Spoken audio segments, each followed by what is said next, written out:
We have the sports director from News 1130, Anne Schmaltz here. Welcome. Hi. Welcome. Thanks for being back. It's a Rogers family initiative to make sure that we have the new era covered here.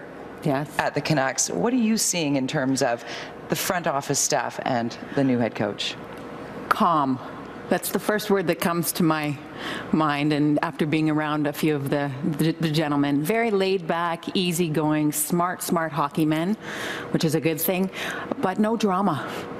The drama has been removed from the organization. It seems like that. You can feel that. The players know that, and I think that's going to translate into the fan base and the community, which is a good thing. Leadership is so key at this time, and I think a big question mark is, what will the identity be for the 2014-2015 Vancouver Canucks? And let's start with Coach Willie Desjardins. It's a hyper-competitive Western Conference. What will this team be known for? He's been saying all of the right things. The key thing that he said in the last press conference that I was at 2 days ago was now he wants to see what he has, but he wants a hard-working team that plays for each other. This team's going to be fast. He wants it to cross the blue line fast, a puck possession, be creative, and take chances specifically off the rush. So, but I do think, they're going to have to play hard and compete hard every night to get a win, because they are in that super competitive Western Conference, the Pacific Division alone, when you've got the Anaheim Ducks, the LA Kings, the San Jose Sharks. I mean, it's going to be tough, but they're ready to turn the page and see. The one thing that I'm not too keen on is the fact it's a small team. I don't see a lot of size there and a lot of grit, and I'm just wondering how that's going to hurt them or hinder them maybe as the season unfolds. It's going to be interesting as well to see how things unfold in terms of goaltending as we welcome Ryan Miller to the fold. So what are you seeing in terms of, well, clearly there's no goalie controversy, is there? Is there, Jody? You're in Vancouver. Come on, there's always a goaltending controversy. Right? They're so nice to each other. You know what? So far, so good. Obviously, yes, Ryan Miller, he is the anointed starter, and you can't go wrong with a backup in Eddie Lack. And the two have been working well. And what I've really noticed and what I've liked so far is the relationship that Ryan Miller is developing with goaltending coach Rolly Melanson, which is going to be very key because, Ryan Miller's a 12-year veteran in this league. He's a Vezina Trophy winner, so he's very good and he's set in his ways. But, Rolly likes to tweak with his goalies, and so far so good. So we'll see how that unfolds, but I say that without, them losing a game. Ryan hasn't gone on a 3-game losing streak, and then what happens when Eddie comes in and lights it up? And that's the key right then there. Then we may have our controversy. Then we continue to have those scrums where, like, any goaltending controversy?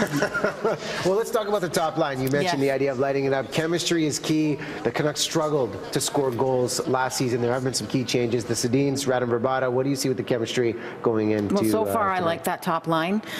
You can see the chemistry coming quickly, and that line is gelling. Obviously, the last preseason game, Radim Vrbata had a goal and 2 assists on that. So it's going to be fun to watch. I have to believe that this top line is going to produce more than the one that last year was just such a tough year for everyone involved. I mean, Alex Burrows was hurt the majority of the season. The Twins had arguably their worst season of their career. They have to bounce back, and I think, Radim's going to provide that jolt, that spark that's going to maybe elevate them. And coach has said flat out, I'm going to manage the Sedins differently this year than Tortorella did last year. Yes, and I think I want to use the word, he's going to manage them smartly. Put the Twins in situations that they excel in, right? I don't sense we're going to see the Twins on a lot of, penalty kills, Going to put you on the spot with the final question. Sure. Do you see the Canucks back in the playoffs this year? They're going to be a bubble team. It's up to the team. Bubble team on the cusp. It'll be tough. It'll be tough. There's a lot of great competition. We hope our Canucks are back in there. And thanks for chiming in. And News 1130 is where you can find her and all of the great reports with your team. All-time favorite Canuck? Sammy Salo. Thank you. Sammy Salo, throw it back to the blue line. Okay. Opening night.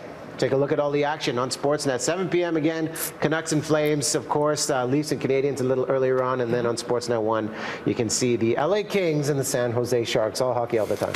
Got to make sure you also tune in for that 3 p.m. on Sportsnet, the NHL opening night program that'll get you ready for that puck to drop. Dawn's getting us ready in the live eye too. Let's check in with her.